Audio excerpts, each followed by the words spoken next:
La 36esima edizione della Giostra della Rocca di Monselice parte nel 2021 con una novità.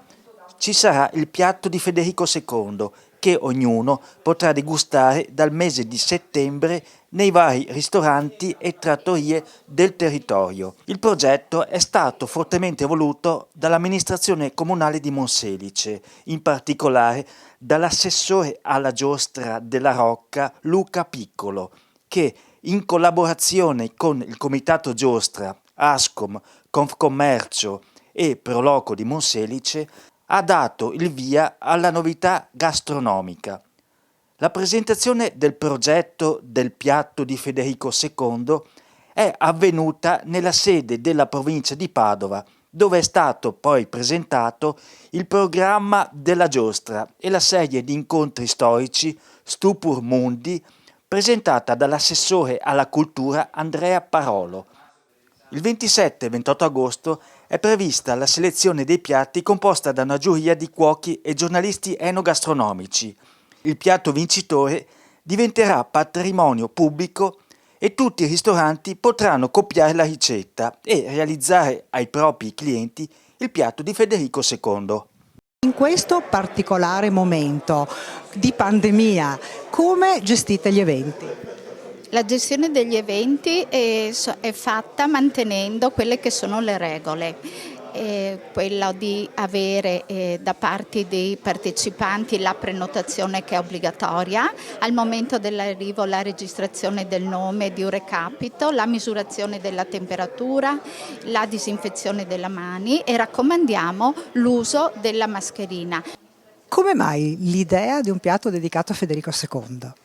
L'idea è nata dal fatto che dovevamo in qualche modo far ripartire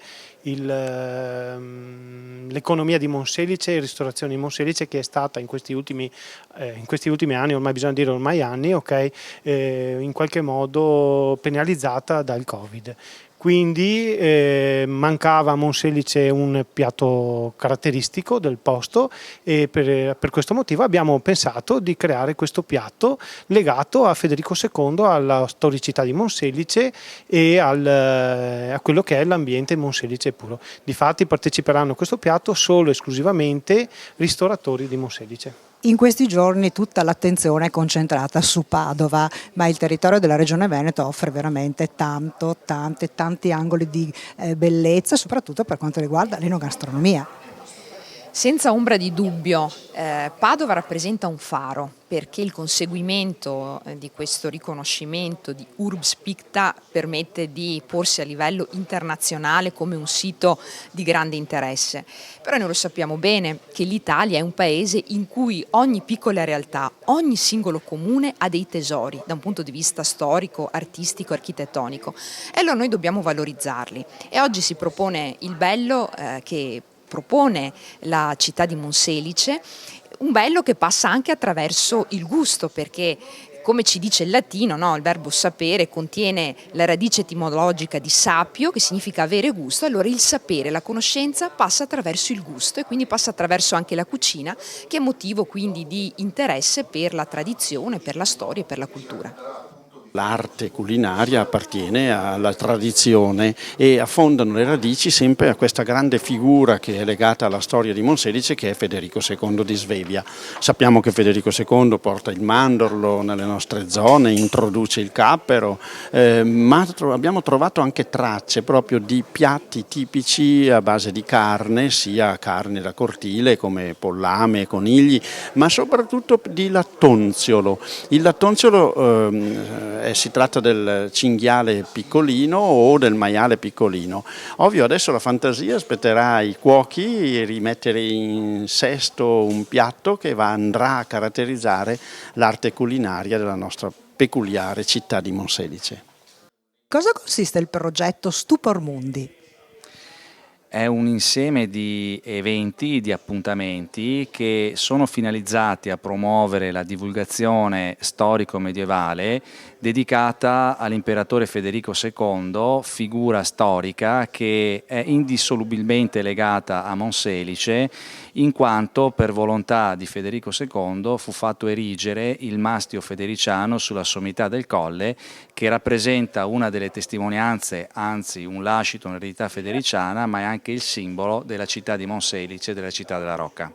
Abbiamo coinvolto in questa iniziativa i ristoratori proprio che hanno sede d'attività a Monselice, proprio in forma privilegiata proprio per dare un'opportunità a loro di poter rilanciarsi. Quindi ci sarà sì un vincitore per il piatto, ma in realtà la vittoria più importante è quella della ripresa di tutti, è la vittoria di tutti. È un'opportunità che vogliamo dare per questo abbinamento, per questo piatto che andrà a raccontare la storia di Monselice, e quindi avrà l'esaltazione di quelli che sono i sensi, ma anche è un linguaggio diretto che vogliamo dare con la passione dei ristoratori.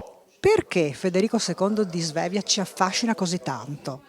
Ci affascina così tanto perché è un uomo del passato che probabilmente guarda al futuro più di molti altri, anche di molti contemporanei. Federico II in realtà è un uomo che ha esternato dei valori che nel 1200 erano assolutamente in antitesi al pensiero dominante e che ancora oggi a 800 anni sono pensieri talmente progressisti che ancora oggi creano qualche imbarazzo nella gestione pratica.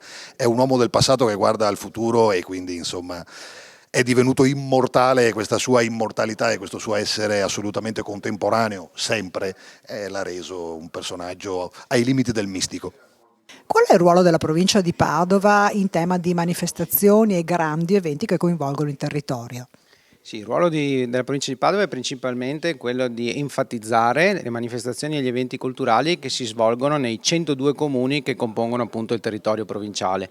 Noi come ente istituzionale abbiamo una rassegna che si chiama appunto Rete Eventi, che quest'anno ha coinvolto ben 65 comuni e 19 reti locali che hanno dipanato nel territorio della provincia ben 360 eventi che vanno da luglio ad ottobre del 2021.